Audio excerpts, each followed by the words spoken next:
Oke, kita bakal bedah satu pemikiran yang jujur mungkin bisa mengubah total cara lu lihat soal belajar skill baru.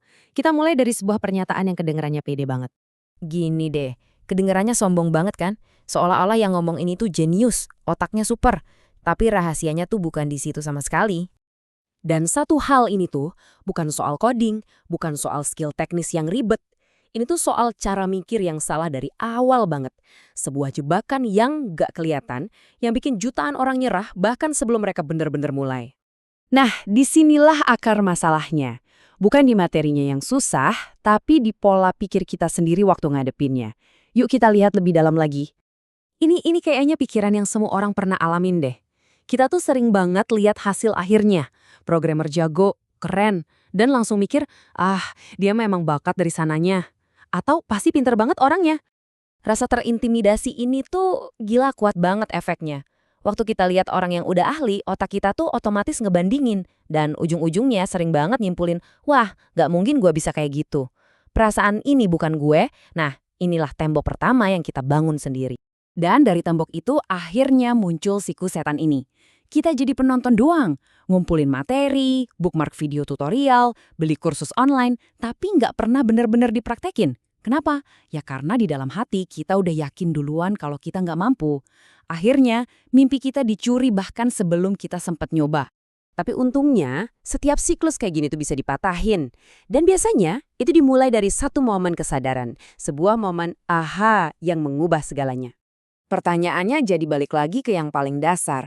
Kalau ini bukan soal pinter atau enggak, terus yang salah apanya? Di mana letak kelirunya?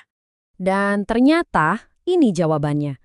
Kesalahan paling mendasarnya itu bukan di subjeknya yang rumit, tapi di pendekatan kita buat mempelajarinya. Cara kita mandang proses belajar itu sendiri yang harus dirombak total. Nah, ini dia bedanya. Pola pikir yang salah itu kita ngerasa harus nelen satu gunung pengetahuan dulu sebelum bisa ngambil langkah pertama. Padahal pola pikir yang benar itu justru kebalikannya. Mulai aja dari satu batu pijakan yang paling kecil. Beneran sekecil ini, bukan bikin aplikasi yang kompleks, bukan ngerancang database yang ribet, cuma bikin tulisan halo dunia muncul di layar. Kemenangan super kecil inilah yang justru ngebangun momentum dan rasa percaya diri, bukan pemahaman teori yang mendalam di awal-awal. Dari situ kita nemuin sebuah ide baru yang sebenarnya radikal banget soal belajar. Ini soal gimana kita berani buat ngerangkul kebingungan, bukan malah lari dari situ.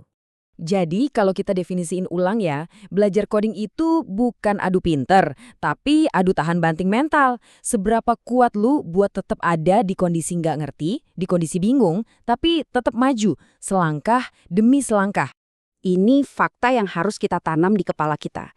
Nggak ada satupun ahli yang lahir langsung bisa. Setiap programmer hebat yang lu lihat hari ini, itu pernah ada di titik di mana mereka natap layar dan ngerasa, bego banget. Nah ini dia pembedanya, bukan kecerdasan. Yang bedain antara mereka yang berhasil sama yang nyerah itu, ya ini, kemampuan buat tetap gerak maju pas lagi ngerasa bingung. Mereka belajar buat merasa nyaman dengan ketidaknyamanan. Oke, sekarang kita masuk ke bagian yang paling penting. Gimana caranya memulai dengan benar? Ini jujur aja adalah kebenaran pahit yang harus kita telan.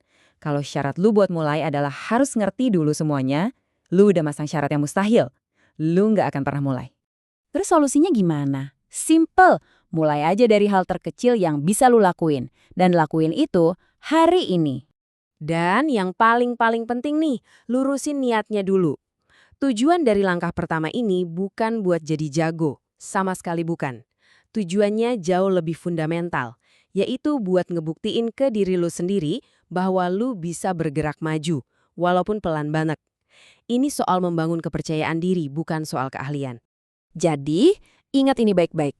Di arena skill apapun, terutama coding, yang kalah itu bukan yang paling bodoh. Yang kalah itu adalah mereka yang berhenti. Jadi pertanyaannya bukan lagi apa gue cukup pintar, tapi apa gue mau buat terus nyoba bahkan pas gue lagi nggak ngerti sama sekali.